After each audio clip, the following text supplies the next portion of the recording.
Opar, legendary city of gold and fabulous treasures, once shined as the most precious jewel of Khokarsa, a mighty empire whose magnificent cities stretched across the shores of ancient Africa's vast inland seas.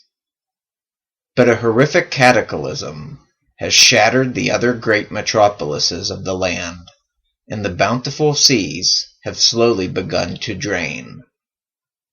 Now, golden Opar stands alone, the last bastion of a dying civilization, battling to survive in a hostile and rapidly changing world. When a mysterious enemy strikes from out of the wilds, King Hadon must lead his golden city against the most perilous threat it has ever faced. As he embarks on a mission to confront the danger, Hadon runs headlong into a maze of plots and intrigues lurking in the ages-old tunnels deep beneath the city. Soon he discovers the ancient war between the followers of the goddess Ko and the sun god Resu never truly ended. Unless Hadon can rally his most daunting enemies to fight by his side and rescue his daughter La from the clutches of a ruthless pirate lord, the city of gold and jewels will soon lie in ruins, the long-held prophecy of its greatness hurled into oblivion. Hello everyone, and welcome to this week's episode of Pulp Crazy. I'm your host, Jason Aiken. And this week I'm joined once again by author Christopher Paul Carey. Hi Chris, how are you? Hi Jason, I'm doing pretty well. Thanks for having me on. Oh, it's great to have you back. And this is going to be a very interesting episode, I think, because we're going to be talking to Chris about his new novella to be published by Meteor House Press, Hadon, King of Opar. And the pre-order page is actually up on meteorhousepress.com. And if all goes well, this should be out by PulpFest 2015 this summer in Columbus, Ohio. And since we got Chris here, I really am interested in seeing and hearing about his process of writing the book, how the book came into existence. I should say, I was able to read an advanced review copy of an early draft of Hadon, King of Opar. I loved it. It's a great novella. I think Khokarsa fans are going to go nuts over it. But to start off, Chris, do you mind explaining how this book came into being? Not at all. The title, Hadon, King of Opar, actually comes from Philip José Farmer's notes. I discovered this back when I was finishing the manuscript for the Song of Kwasin, the third novel that Phil had started, and I finished it and came out in 2012 from Subterranean Press in the omnibus Gods of Opar. He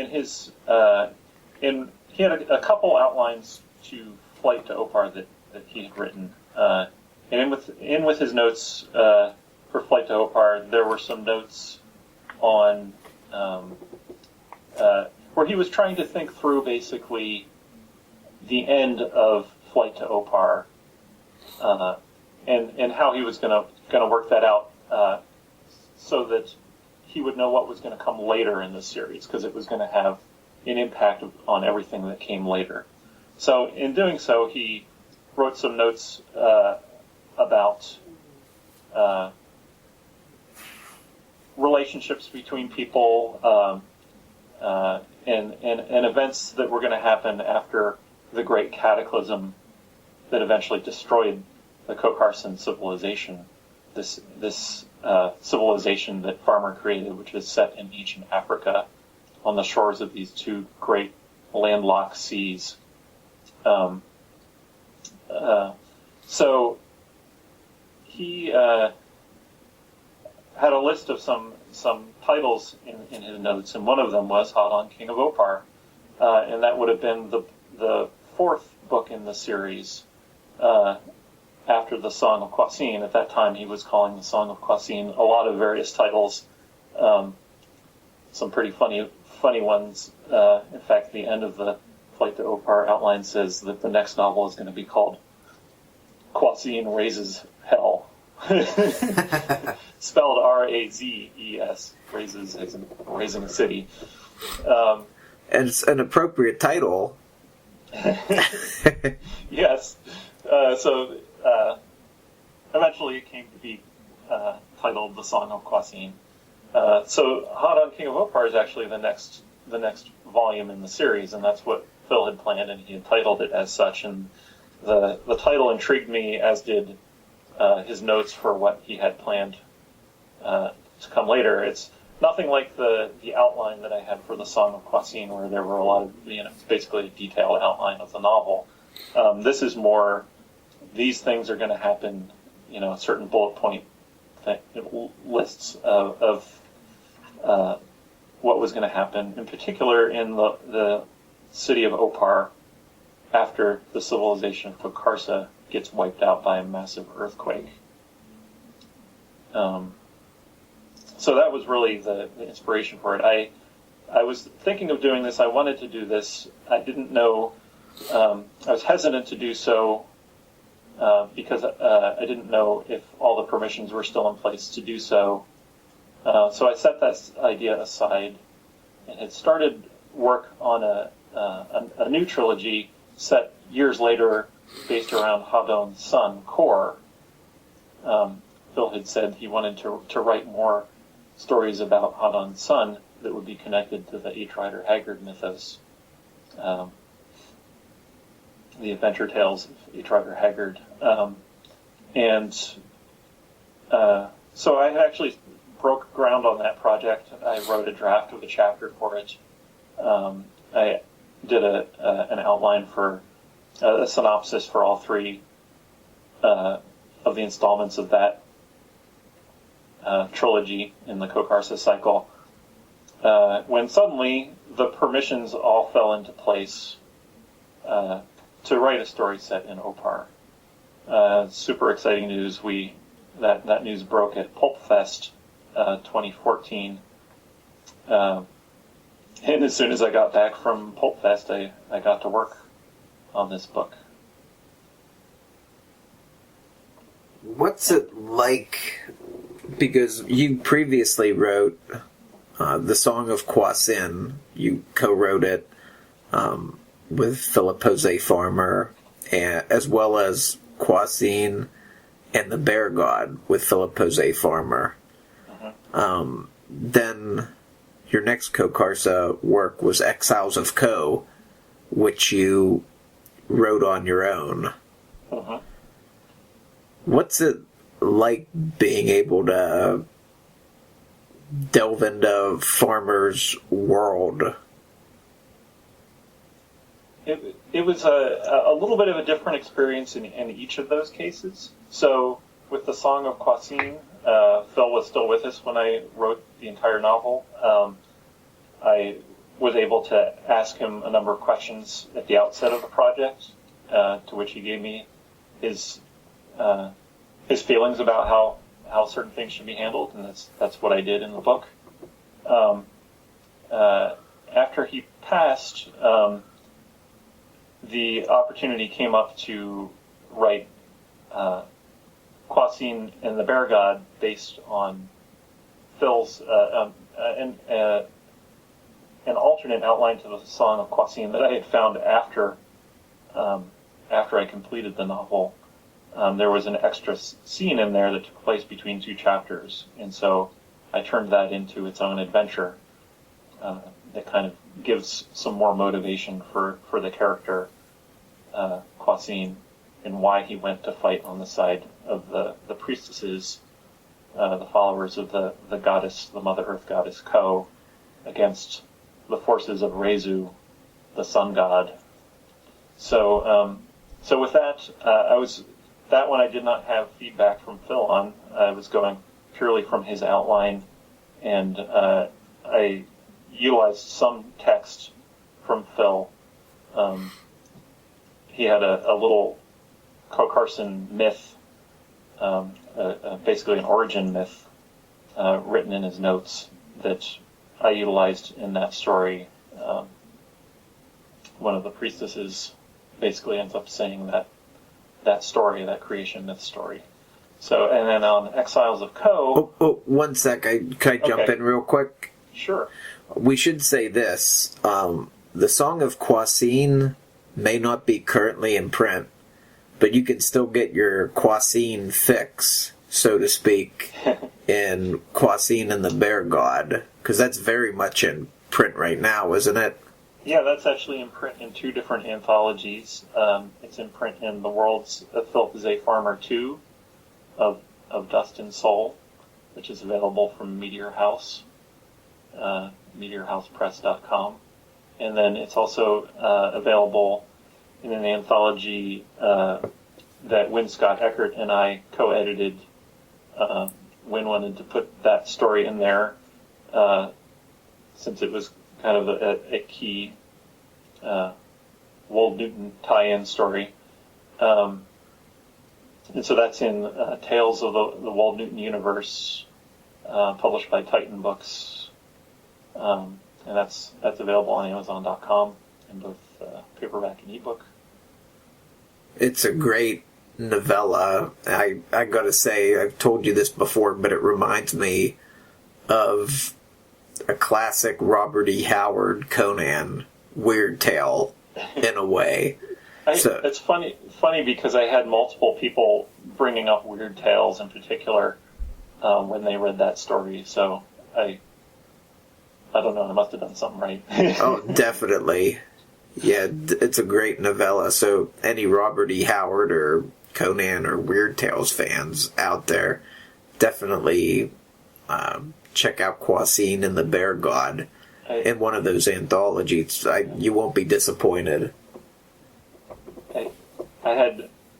There was one scene in particular in that story that was so audacious that I didn't know if I'd be able to pull it off, but I went for it. And I think it works.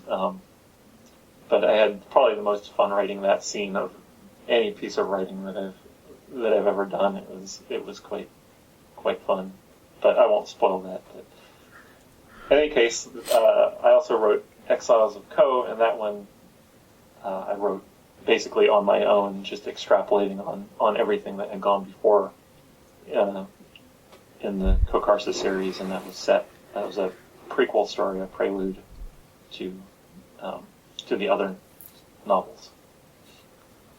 And so that one I was just all on my own, working from what I knew of the established world building and chronology and continuity. Did not have any of Phil's input on that one. So if there's anything you don't like in it, you can blame me. Oh, no, that's a great novella as well. And we mentioned it in the last episode you were on, but Exiles of Kho, the paperback's out of print, but a new hardback edition's actually coming out, and the pre-order page for that is up on meteorhousepress.com too.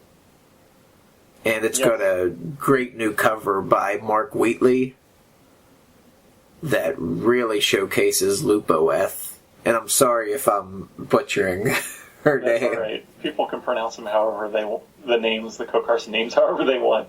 In fact, when I was talking with Phil back when I was writing the Song of Khoisin, I was like, so how do you pronounce, this Kwasin, And that was before I had read his Khokarsan language essay, which actually tells how to pronounce the syllables, because I hadn't found that in his files yet. And Phil, with a kind of sly smile on his face, says, I don't know, I just wrote it. So, obviously he didn't care how people pronounced it, but It's actually pronounced Lupoth. Oh. The OE is pronounced O with rounded lips, is how he says in his language essay. So Lupoth kind of gives it a weird accent, actually. Yeah, that's very interesting. But yeah, I just wanted to point out Exiles of Ko. It's available in hardcover now, and I believe you can even order it bundled with the all new novella that you worked on, Hadon, King of Opar. Yes, you can. They have a bundle deal on it, so you can get it a little bit cheaper if you buy both. And you can there's a paperback and hardback edition of Hadon, King of Opar. So you can, whatever your budget is, you can go with the edition that you'd like. And there are collectors who are buying all of them in paperback and hardcover. So there are a lot of different combinations on the pre-order page that, basically Meteor House is giving you every single combination possible. Yeah, they definitely thought this thing through and gave you a lot of options for ordering these books. It's great. And I'll definitely put a link to all those pages in the show notes. And I guess getting back to Hadon, King of Opar, what was it like writing this one? It was all, kind of a dream come true. And a lot of fun. Like I said, I started writing it right after I got back from Pulp Fest. So I had actually, when I was thinking about doing it before, had written the outline for what I wanted to do in it, and wrote a first chapter. So I actually had a first chapter when I was at Pulp Fest and pulled it up from my online storage and read it at the convention. An earlier draft of the chapter. It's been revised a little bit since then, but I went back and reread, in particular, Flight to Opar. There's the only real section of the novels that takes place in Opar is in Flight to Opar. So I wanted to see how Phil, and just get it stuck in my head exactly how he had the city laid out, how the surrounding terrain was, any little bits of cultural detail that I could find that I could utilize, because I wanted to make this, as authentically Farmarian and as authentically Opar as possible. So I ended up drawing a map of the valley based on Phil's descriptions, and there's a lot of, the whole novella takes place, as you know, Jason, in the Valley of Opar. So it's not set in a far-ranging empire, because the empire has been smashed. So there was a lot of research along those lines. I can imagine, because during the course of the story, Opar, it is another character, because you really, as far as the setting goes, it takes place all around Opar in the city, on the outskirts. You really cover a lot of ground in the book itself. Yeah, I think that's a good way to look at it, actually, as Opar being another character in the book. A lot of detail, like I had to... Phil describes these doors, which are massive. They're like, I believe, 50 feet tall doors that are 10 feet thick and are made of solid bronze.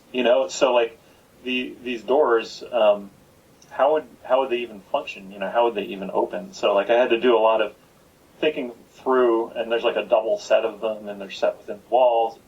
Had to do a lot of thinking through of how actually you would open doors that were that giant and that heavy, and how the mechanism would work, how they would be hinged, that kind of thing. So maybe boring to certain people, but like I kind of go all out when I do my research and try to think everything through and make it as realistic and believable as possible. That's kind of, I picked up that from Phil. That's how Phil wrote. He always tried to think through. He was primarily a science fiction writer, so like he wanted to have that realism. He wanted to think through the consequences of everything that he wrote. Definitely, I could see that in your writing too, and in the new novella, it's very reminiscent of Farmer's Opar books that he published. I mean, I see a lot of similarities between you and him as far as your writing style in this particular series, your interests in different types of fiction, and I believe you also are interested in anthropology and linguistics, as Farmer was, and all of that I think really comes together, and it's very much like reading another Hadon of Ancient Opar book by Philip José Farmer. Well, thanks. That's about the highest compliment you could give me on this. So I really appreciate those comments. I have different styles. I find when I write different things, But when I write the Farmarian related fiction, I tend to fall into something that's at least reminiscent of Farmer. I don't think you can ever replicate somebody's style exactly, but there's definitely a style. Like when I set out to write a Khokarsa story, it just kind of like I already know how to write it. Right. I guess that came from writing the novel. You get saturated in a certain style, and then it's very easy to pick it up. It's a very familiar feel, and I like it. So it's fun. Oh, that's great. Yeah, like I said, I really enjoyed the novella, and maybe we're not going to go deep into the storyline, because it is definitely one you want to read fresh without giving away any spoilers, so don't worry about that. But could you kind of give us a little bit of a broad picture of what Hadon's up to now? Where's he at in his life? What's going on with him? So this is set, Hadon, King of Opar, is set about 14 years after the great calamity, the great earthquake that shattered the Khokarsan civilization. So Opar is now cut off from the world. It's its own queendom now. It's the last surviving city, as far as anybody knows, in Opar. So Hadon is now king of Opar. He rules with alongside of his wife Lalila, who is the queen. This is a matriarchal society, so the queen is of a higher station than the king, but there is kind of a division of responsibilities and of authority between the king and the queen. So the king has sway over, military matters and things like that, and, infrastructure and things like that, whereas the queen carries the political authority, the real political authority of the culture, serves as the high priestess of the Mother Earth goddess Ko, who is the supreme deity in the Khokarsa series. There's a slightly lesser stationed god Reizu, who is both the lover and son, mythologically speaking, of Ko, the Mother Earth goddess. And in the other books in the series, in the first 3 books in the series, there's a civil war that takes place between the followers of Ko and the followers of Reizu, the sun god. So that very much comes into play in this book. I won't get into detail about it. But Hadon is a follower of Ko, but he has to politically also be the chief representative of Reizu. Of course, he doesn't really think much of Reizu. The followers of Reizu caused all the troubles, of his adult life, basically. Right. So he's kind of in name only. His heart is not really into that. It's more of just a function that he has to put up with. So he's now about 40 years old. So before, in the series, as the series starts out, he's 19 years old. He ages as the series goes on. And then there's a further lapse of time in the Song of Kwasin before Hadon appears at the very end of that book.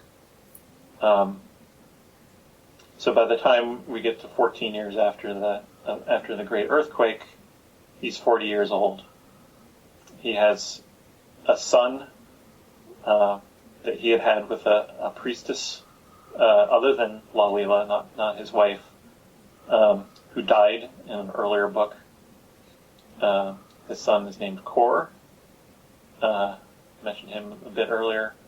And he has a daughter named La, who we learn about at the very end of Flight to Opar. And then Lalila has a daughter with another man, the hero Wee, who is actually meant to be a character from an H. Rider Haggard novel. So Abaith is actually Kor's stepsister. So that's the next generation that Phil was lining up to take over the reins eventually in the Khokarsa series. So Hadon is very much pressed with keeping the city together in these hard times after this great disaster. Not only are the seas, the 2 giant landlocked seas of Khokarsa, of ancient Africa, draining, but the climate is also changing. That was actually referenced in the earlier books, even before the Cataclysm, that there was things were starting to dry out in certain areas, and certain areas would, of course, one day become desert in Africa. So we see that's happening in Opar too. And so there are some changing resource challenges that Hadon must face. This is without getting into the details of the plot. I'm just kind of giving you the setup, right, of the Valley of Opar after the Great Disaster. Cool. Yeah, I really like the aspect of that next generation arriving on the scene, and I think that just really shows you kind of the epic scope of this series. Yeah, at one time Phil said he wanted to write as many as 12 novels in the series.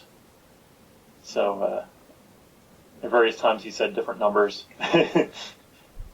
But yeah, he had a huge scope for this, and he was, eventually the series was going to drift more from being inspired by Edgar Rice Burroughs to being inspired by H. Rider Haggard. So, well, I don't know. Can we talk about?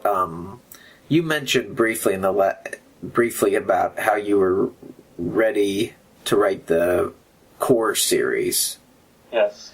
And just putting 2 and 2 together, Hadon's son is named Core.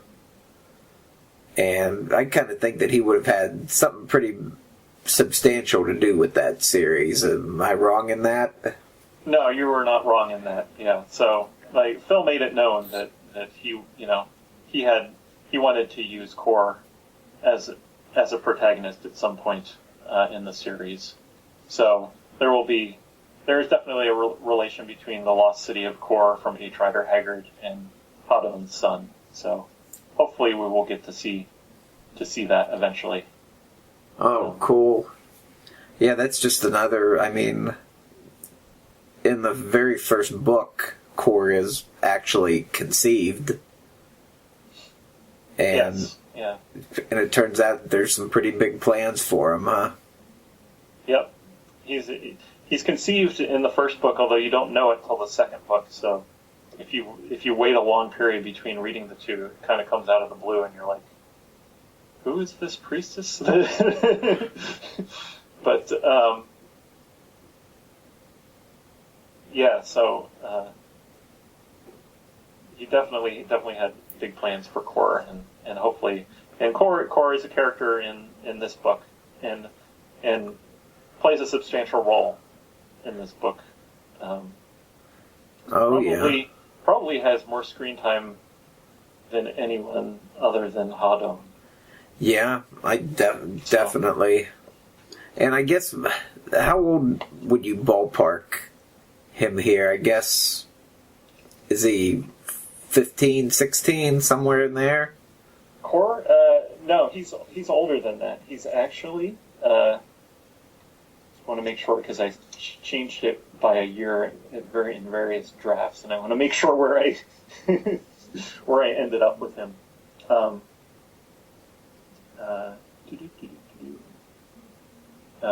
He's 20 years old in this book. Oh, okay. So young adult. Right, about the age that Hadon was when he was beginning his own adventures. Oh, that's a nice symmetry. Yeah. And then I guess Abeth would be just a little bit older, I guess. Yeah, he was a little vague on the ages for both Core and Abeth, but you can figure it out if you look at various events in the novels, and you can pretty much figure out exactly how old Core was based on when. We know when the beginning of Hadon of Ancient Opar was, and then Phil made actually a chronology, so we know what year that was, and from that you can extrapolate exactly how old Core would have been in a certain year. Abeth we don't have an exact date on, but you can ballpark it, and she would have been a few years older than that, yeah. Yeah. But they would have been definitely, you can start to see, in fact there was a scene in the restored edition of Flight to Opar that's coming up from Meteor House that, a book that I edited, that I restored, in which you actually get to see, at one point during the adventure when all this, the climax is ramping up, they take Core and Abeth and kind of put them off in a room together. So you can see very much that they were, they would have grown up together and had a, some kind of relationship, whether they would have liked each other or not. Right, pretty much being raised as brother and sister. Yeah, I imagine, since their parents are different, but they would have been raised in the same family together. Yeah. The other returning character I saw that I really enjoyed seeing, am I pronouncing his name right? Kawabibis? It would have been Kebawabis. So the E's are pronounced like A's, basically, in Khokarsan. So it would be K-B-Wabis. So then pretty much equal stress on syllables. So oh, gotcha. K-B-Wabis. His name is actually inspired by a character from Longfellow's The Song of Hiawatha, as is Kwasind. There's a character, Kwasind, in Longfellow's epic poem, Hiawatha. Yeah, it was great seeing him back. And we have, as far as other characters that came back, we have Paga is back. Oh, yeah, how could we forget Paga? Paga derives also from H. Rider Haggard's work. There's a character named Pog, and Paga is meant to be him. And we'll see La Leela, of course. Oh, yeah. Do you think Paga's getting up there a little bit now? He is, yeah. He's definitely getting up there. So, but he's still essentially the same character, and a very wise character, a really interesting character to write, I think. Oh yeah. He's seen a lot, because he comes from a whole different culture. He's not Khokarsa by birth. He comes from beyond the ringing sea, which is the Mediterranean, from basically southern Ice Age Europe. Yeah, and he's the last of his tribe, I guess. Yeah, I would guess so. Yeah, we should say that I'd recommend this once you finish all of the Khokarsa series. Definitely try to find Alan and the Ice Gods by H. Rider Haggard. I read that after I read the Khokarsa series, and it was in a way like finding a missing piece of the puzzle. Yeah, and essentially serves as a prequel, Yeah, exactly. Yeah, because you really learn a lot about Paga and Lalila and what they were up to before Hadon of Ancient Opar. That's kind of the genius of Farmer, I think, is that these stories can be read, the Khokarsa series can be read without reference to anything. They're all, Phil has put his spin on everything. He's not really reusing names for the most part from other authors. He always changes them slightly or entirely, in most cases, actually. And so you can read these books without even knowing that there was any other kind of reference, that they're referring to some other works of literature. But if you do know, it makes it all that much more fun to read the stories. But they're good either way, Oh yeah, and I can attest. I'm not.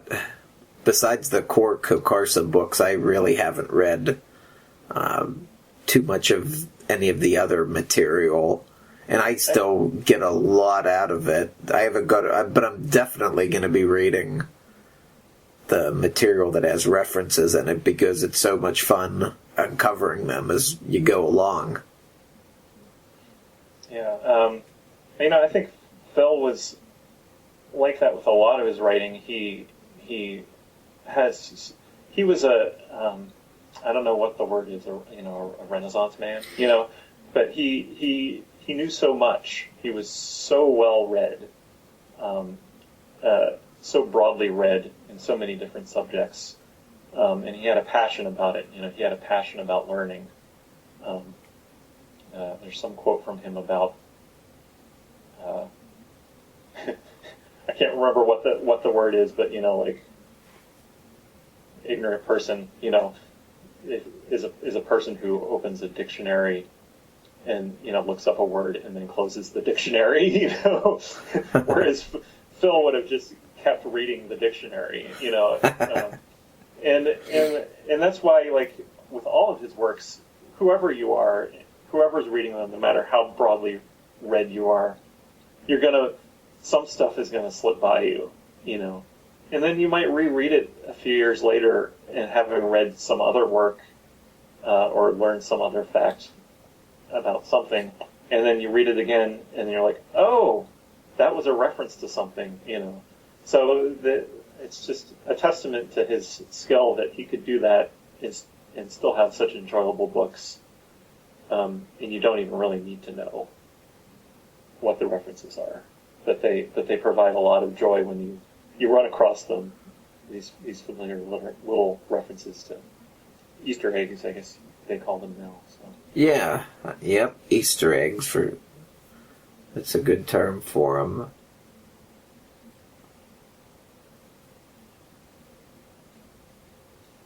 Do you have any other Well, we should. questions? Well, I will say that one thing that really jumps out at you on this pre-order page is the cover. Oh, yes. Do you want to talk about that a little bit? Absolutely. So the cover to Hadon, King of Opar is by award-winning artist Bob Eggleton.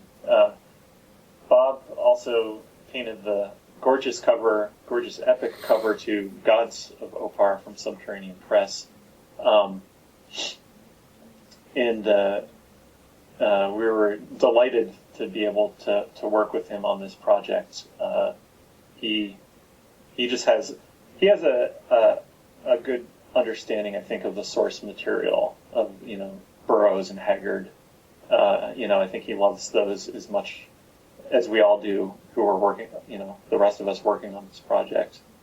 And, very little direction is necessary with Bob. You give him the information and let him go, and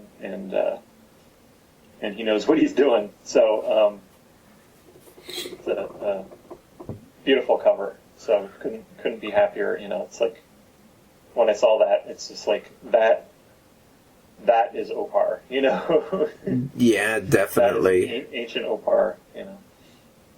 So that rock in the center is the Isle of Lupoth, which plays an important role in the series. It plays an important there's an important scene that takes place there in Exiles of Ko, an earlier novella that I wrote.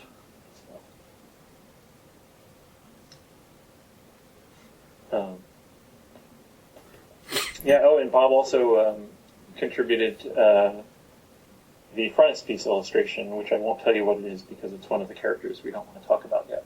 Oh, yeah, that's right. That's right. So it's a very, very classic, heroic figure drawing, and extremely pleased with it. Oh, yeah.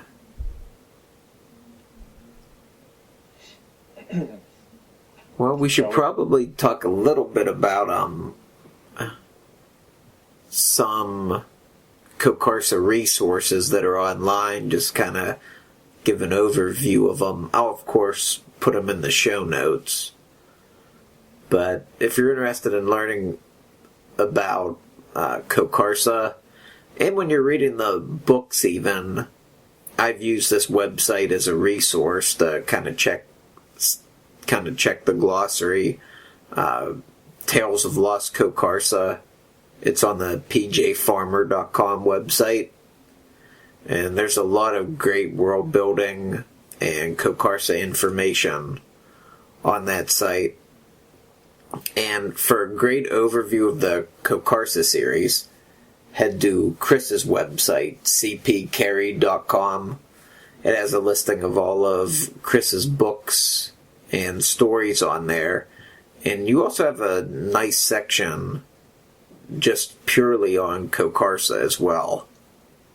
Yeah, I wanted to give, readers kind of a little hub where they could go, like new readers, to check out what the new series is about.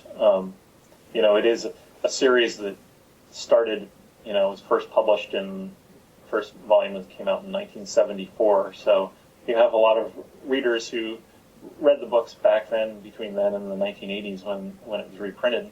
The series, the first two books were reprinted a number of times. those people kind of know what's going on, and they see the new books coming out and can follow along with them. But for somebody who's just getting into the series, I wanted to give them an opportunity to have an entry point and to see kind of the organization of the series. And there are some smaller, side projects like Exiles of Ko, and Phil wrote a novel called Time's Last Gift, which takes place thousands of years before even the Khokarsan civilization was founded. It's a time travel story that is definitely related to the Khokarsa series. So there's a lot of different facets to the series. So it's kind of a nice little hub to go to familiarize yourself. Yeah, what the series is about. Oh, definitely. Yeah, very nicely laid out and organized. Too very new, reader friendly. So,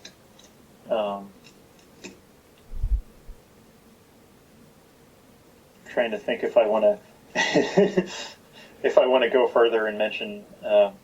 It's already been mentioned online, so I guess it's fair to say. But there will be another book set in Opar coming later, called Blood of Ancient Opar, which will likely come out next year. So. Oh, great! Yeah. So there's more Opar coming. Awesome. Looking forward to digging into that.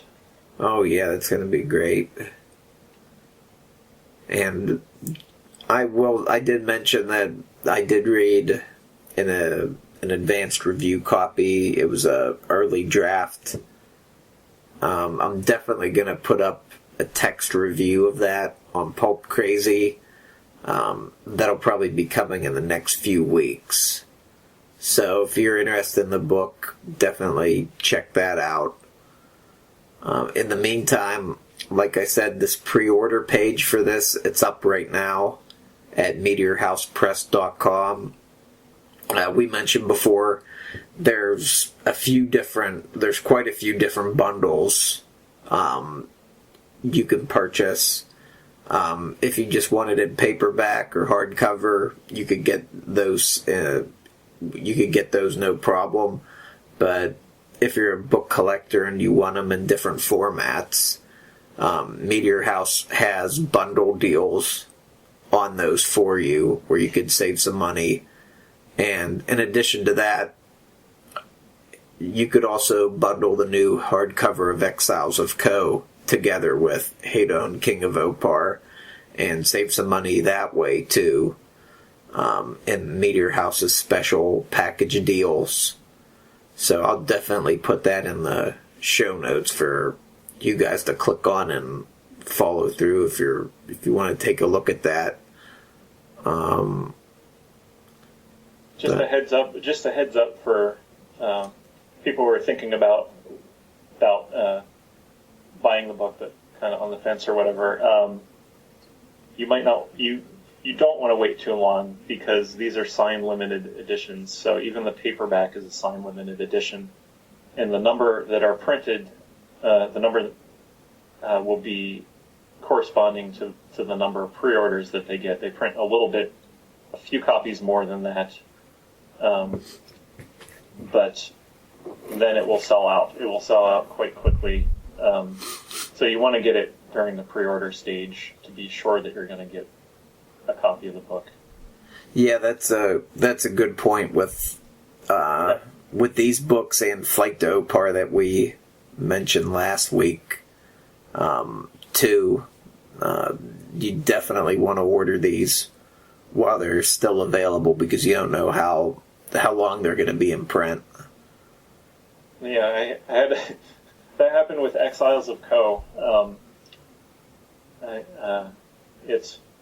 I had a lot of people contacting me after it had sold out, asking me where they could get it, and I had to shrug my shoulders and be like, sorry, you missed the window, So, please spread the word to anybody who you think might want it, because I don't want emails like that in the future. I'd like just people to get it.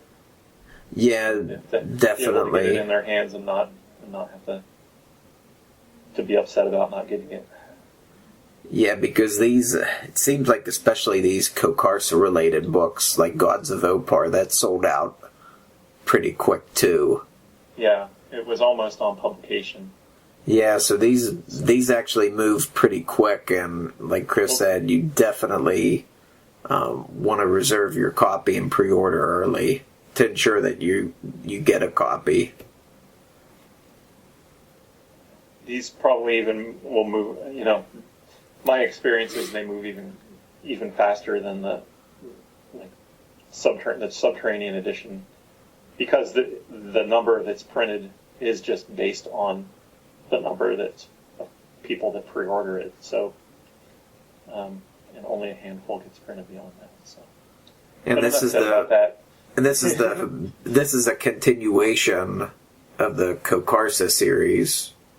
Yes, as well, which is one of Farmer's more popular series, and it's got a pretty decent sized fan base. So you definitely want to pre-order this before too long.